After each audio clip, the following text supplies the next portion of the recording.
Tenemos un libro aquí, Guadalupe y yo, se llama La Primavera del Mal, de F.G. Hagenbeck, Francisco Hagenbeck. Lo hemos tenido aquí en distintas ocasiones, hablando precisamente sobre sus libros, y lo tenemos nuevamente. Francisco, buenos días, ¿cómo estás? Muy bien, Sergio, Lupita, un placer como siempre estar con ustedes. Buenos días, ¿qué tal? Tocas un tema importante para el país, el fenómeno de las drogas. Cuéntanos, ¿cuál es esta primavera del mal? Mira, este es un recuento novelado sobre el origen del negocio de las drogas entre México y Estados Unidos, que es el principio desde el siglo XIX hasta 1950. Es realmente una novela a partir de 4 personajes de ficción. Los vamos siguiendo, vamos enterándonos de todo el principio, porque pareciera que hubiera nacido el fenómeno de las drogas en los 70s y 80s, y no, es un problema que hemos tenido desde hace mucho tiempo, desde tiempos de don Porfirio ya teníamos ese problema de las drogas, y es una investigación bastante profunda que hice, y donde van apareciendo en la novela personajes reales, personajes muy importantes en la historia de la relación entre Estados Unidos y México de las drogas, como desde luego Miguel Alemán, Abelardo Rodríguez, Maximino Ávila Camacho, Lucky Luciano, Boxy Siegel y, por ejemplo, Harry Anslinger, el zar antidrogas. Ahora, lo que vemos desde un principio es que también había un pleito por las plazas y, como tú dices, bueno, muchos pensamos que esto es de apenas hace unos años, pero ¿cómo empieza? Hablas de que los chinos controlan el negocio de las drogas y después hay un pleito y ahí es cuando se posicionan de las diferentes plazas. Mira, los chinos comenzaron en 1800, finales de los 90, principios del siglo XX, que son los chinos que vinieron con la construcción del tren en Estados Unidos y aquí en México, empiezan a cultivar el opio para tener fumadores en la frontera, fumadores de opio que eran muy famosos, inclusive en Mexicali hoy en día hay una parte china muy importante. Es hasta 1920 con Abelardo Rodríguez, cuando es gobernador de Sonora, porque Sonora era hasta Baja California, también Baja California era parte de Sonora, que empiezan a quitarle las plazas los mismos policías y gobernadores. Y las matazones que hemos visto, bueno, antes le llamaban tonks, ahora son cárteles, aparecían en ese entonces y es como les van quitando las plazas y se las van quedando a los mexicanos. Y realmente el gran cambio es en 1940, cuando ya entra la mafia norteamericana, la mafia italiana, con Lucky Luciano, y es cuando empiezan a cultivar en Sinaloa el opio, y es cuando ya empieza a hacer el gran negocio que hoy conocemos.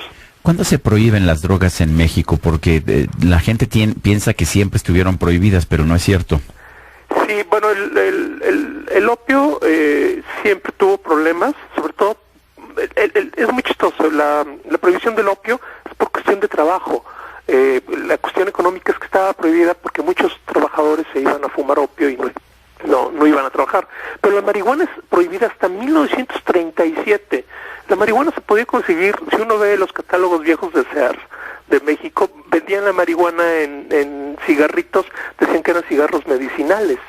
Y es hasta 1937, por presión de William Hearst, este gran millonario de los medios de Estados Unidos, que el cáñamo le estaba haciendo demasiado ruido, estaba haciendo un papel muy caro, muy barato y muy duro, y le estaba quitando el poder a William Hearst. Entonces realmente se prohíbe la marihuana por el cáñamo, no tanto porque fuera una droga, y eso es en 1937.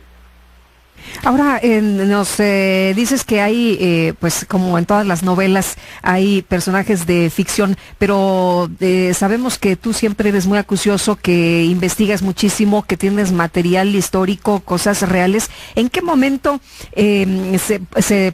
podemos separar los personajes que son personajes creados a los personajes y a los hechos con gente como Maximino Ávila o como ya mencionabas otros gobernadores o presidentes?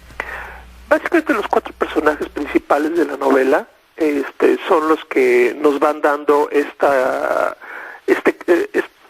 épica que nos va explicando las razones históricas de la prohibición de drogas y del alcohol, que tiene mucho que ver. Todos los demás son hombres conocidos que los vamos a reconocer. Y desde luego, apoyando esto, al final del libro hay una extensa bibliografía de más de 100 libros donde he podido encontrar todos estos documentos. Es un viaje realmente muy interesante, un poco como lo hizo Mario Puzo con El Padrino, que nos explica las raíces de la mafia en Estados Unidos. Yo creo que traté de hacer algo parecido, pero en México. ¿Qué es lo que en qué se distingue este libro de otros libros de drogas que podemos ver? ¿Qué le podrías decir a un lector que va a encontrar en este libro? ¿Cuál es su característica más significativa?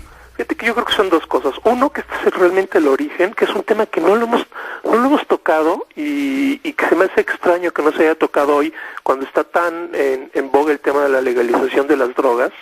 Entonces, bueno, es el origen, explicar el origen, es como entender el pasado para poder comprender el presente. Ese es uno. Y el otro, que es realmente novela, y la novela pues siempre creo que es más fácil aprender historia con novelas. Al menos yo crecí leyendo muchas novelas históricas y he aprendido mucho de eso, y es muy divertido. Yo creo que son los dos factores importantes. Pues Francisco Hagenbeck, F.G. Hagenbeck, autor de La Primavera del Mal, gracias por conversar con nosotros. No, al contrario, como siempre ha sido un placer. Gracias, buenos días.